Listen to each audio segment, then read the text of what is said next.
Lindsay Wagner once said, "When we shift our perception, our experience changes." I thought that was a good insight and a good thing to keep in mind when we're talking about perception and the self. My name is Diana Sage, and I teach speech communication at Collin College. And today I want to talk about Essential Communication by Adler, Rodman, and Dupre, specifically Chapter 2, the self, perception, and communication. Now, in Chapter 2, we're going to talk about the self-concept, distorted perceptions, empathy, emotional IQ or EQ, and communication. And finally, we're going to talk about identity management. So when we talk about self-concept, it's important, of course, to know the definition. The definition of the self-concept, according to this textbook, is the relatively stable perceptions that each of us holds about ourselves. And I always ask my students, so if it's relatively stable, can it change? And the answer is yes, it can, but it's hard because it is pretty stable. So it's difficult to change your self-concept. Anybody who has gone through kind of a major change and then had trouble remembering that I'm kind of a different person now, you know what we're talking about there. Now, when we're talking about our self-concept, there are a lot of different characteristics that we might keep in mind in terms of defining ourselves. For example, physical characteristics. Are you tall? Are you short? What color is your hair? Stuff like that. Social traits, like are you an extrovert or an introvert? Social roles, like do you define yourself as a student? Do you define yourself by your job? Do you define yourself by your role in the family, like son or daughter or aunt or uncle or something along those lines? You might define yourself through your defining interests, like if you're really into anime or if you're really into gardening, that might be something that you think of when you think of who am I. You might think of your talents, like if you're good at playing the piano or if you're good at drawing, then that might be something that you include in your self-concept. And finally, belief systems. Like what is your spirituality, or how do you think the world works, or how do you think things are? That would be an example of belief systems. To continue our discussion of the self-concept, we also need to recognize that self-esteem influences the self-concept. So you need, of course, to know what self-esteem is. And according to this textbook, self-esteem is the personal evaluation of your own self-worth. People who have close supportive interactions with others are, what would you say, more likely to have high self-esteem or less likely to have high self-esteem? Think about that for a second. And then next is people with high self-esteem are, and again, more likely or less likely to take a chance on starting new relationships and showing affection to others. And the answer to both of those questions is more. People who have close supportive interactions with others are more likely to have high self-esteem, and people with high self-esteem are more likely to take a chance on starting new relationships and showing affection to others.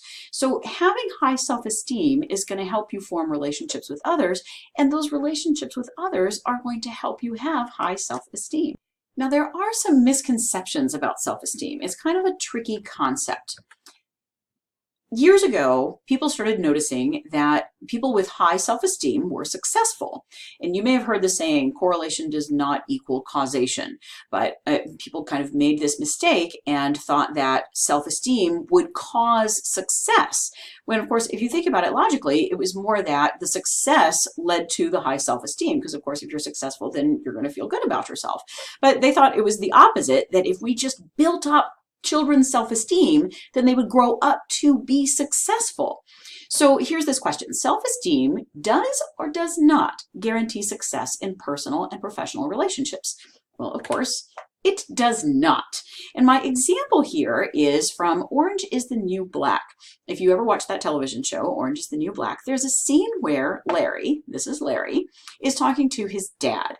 Now, Larry is in his 30s and he thinks of himself as a professional journalist, but he has not actually at this point sold any stories. So he is not actually making a living as a professional journalist. And his dad sits him down and says, "Larry, you know all of those awards and certificates that you won in school?" And Larry's like, "Yeah." And his dad's like, "Did you never wonder why you weren't presented with those at some sort of assembly at school?" And Larry was like, "No, I figured the school just sent them home to you and you gave them to me." And his dad says, "We made them." Larry didn't win any awards or certificates in school, and his parents wanted him to have high self-esteem, thinking that that would lead to success, so they created fake awards and certificates and gave them to him as if he had won them. And that backfired, as one might imagine, because then he got this inflated, artificial sense of self-esteem and thought he was already great. He didn't need to work on anything. He's already doing awesome. So that's why Larry ended up being 30 years old and thinking he's a professional journalist when he hasn't actually sold any stories. So instead of artificially inflating his self-esteem, his parents should have said, okay, he's got some talent for writing. He wants to be a writer. We should encourage him to study writing and become better at writing. Maybe get him a tutor that can help him write more effectively. And then he would have been successful and developed self-esteem as a result of that success. So artificial self-esteem, artificially inflated self-esteem can actually mask genuine areas in need of improvement, and it can come across as arrogant. Now, the next concept I want to talk about is the locus of control. Locus of control is not in this textbook, but I thought it was interesting and I thought you'd want to know about it, and it does have to do with self-concept and how our self-concept influences how we navigate the world. So when we talk about locus of control, we talk about the internal locus of control and the external locus of control. Internal locus of control says we recognize how we influence outcomes. External locus of control says we attribute outcomes to factors we have no control over. For example, let's say I have a job interview at 9 o'clock tomorrow morning, and I check and I see it's going to take me 30 minutes to get there. So I leave at 8:20, and I feel like that gives me 10 minutes to park and get in the building. It should be fine. But I encounter traffic, because of course I do. And I end up being 15 minutes late because there was traffic, there was somebody changing their tire on the side of the road. It wasn't even a wreck. It was just people slowing down to watch the person changing the tire. So I end up being 15 minutes late. And by the time I get there, they say, we're sorry, but we have another candidate coming in and we are not going to have time to do your interview. Now, if I have an internal locus of control, I'm going to come out of that saying, well, I should have left earlier, right? If I had left about 15, 20 minutes earlier, then that would have accommodated traffic and I would have been fine. On the other hand, if I have an external locus of control, I'm likely to say, it is not my fault there was traffic. I am not the one who had the flat tire. I am not the people that slowed down to look at the person with the flat tire. It is not my fault. And the place that was doing the interviews should have put in a cushion in case something like this does happen. So none of this is my fault. So now think about those two perspectives and think about which perspective is going to make me more successful in the future. It's the internal locus of control, because if I think to myself, I should have left earlier, then the next time I have a job interview, I'll be sure to leave about 15 or 20 minutes early. And then if something does happen, I'll still be on time. So taking control of the things you do have control over is going to make you more successful. If I just assume there was nothing I could do about that, and all of those were factors outside of my control, then I'm not going to learn from it. I'm not going to be able to control the things I do control. And it can be frustrating trying to talk to somebody who has an external locus of control, because it's absolutely true. They did not have control over the traffic. They did not have control over the person who got the flat tire. But what we're talking about is that thing where perception equals reality, right? Which thing you choose to focus on is what's going to make a difference in your life and how successful you are. You also want to be sure not to go too far with it, right? I actually was once in a traffic jam that lasted 3 hours. It was terrible. The whole highway was shut down. There was a terrible wreck ahead of me, and it was 3 hours. Now, if I were going too far with the internal locus of control concept, I might say, okay, I guess from now on, I need to leave 3 hours early for everything, whenever I go anywhere. And of course, that's not realistic, all right? So you have to be able to balance it and take control of the things you do have control over and let go of the things that you don't have control over. Now that we've talked about self-concept in general, we're going to talk about the relationship between communication and the self-concept. There's a classic theory about how the self-concept develops called reflected appraisal. It's also known as the looking glass self. A looking glass, of course, is an old-fashioned term for a mirror. So in reflected appraisal, the idea is that we see ourselves mirrored in the eyes of others. The specific definition is we tend to develop a self-concept that matches how we think others see us. Now, it's not just any random person. Like if you're walking down the street and some random person says, hey, you need to get those grades up, are you gonna run home and study? No, because you do not care about that random person on the street. But if it's like your best friend and they're like, hey, you gotta get your grades up so that we can go to the same college together and you really want that, then you might go home and study. So it's not just any random person. The key concept in reflected appraisal is the significant other. This is also called the particular other because it's somebody in particular whose opinions we especially value.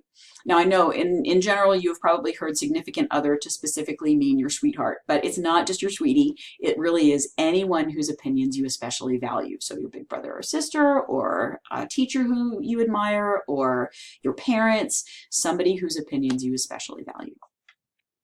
Now, when I talk about this in class, one of the things I like to mention is, notice that it's how we think others see us. And I always ask my students, do we have an accurate view of how others see us? And of course, the answer is no. We don't necessarily understand how other people see us. And then I also ask, true or false? Other people have a perfectly accurate view of us. And of course, that's not true either. So I had a student several years ago who said she had a friend in high school whose parents were extremely strict, and she would bring home a report card with straight A's except for one B. And the B would be in chemistry, and chemistry's hard. So she's proud of that B in chemistry. But she would bring home that report card, and what would her parents do? Of course, they would say, what's up with this B? Do we need to get you a tutor? Do we need to make sure that you don't spend as much time with your friends and spend more time studying? Do we need to restrict the amount of television you get to watch? So she got this really low self-esteem, right? This negative self-concept where she felt like her parents were very disappointed in her and that they thought that she was not intelligent and that they thought that she was lazy. Well, my student who's telling us this story said that her friend's parents were in the same parenting circle as her parents, and that her friend's parents were bragging about her all over the place to the other parents. They're like, our daughter's a genius. She brought home a report card that was all A's except for one B, and the B was in chemistry. Chemistry's hard. So they're not giving her an accurate view of how they actually perceive her. They were actually proud. They just felt like they needed to push her to achieve even more, and they weren't aware that their methodology was demoralizing for their daughter. So she actually developed this kind of negative self-concept and low self-esteem because she was getting this distorted idea of how her parents saw her. So when we're talking about reflected appraisal or seeing yourself reflected in the eyes of others, don't think of it like an accurate mirror. Like this mirror here is accurate. It's not actually an accurate mirror when we're talking about reflected appraisal. Think of it more as like a funhouse mirror where the reflection is distorted, and always take that with a grain of salt because other people don't see you accurately and you may not have an accurate idea of their perception of you.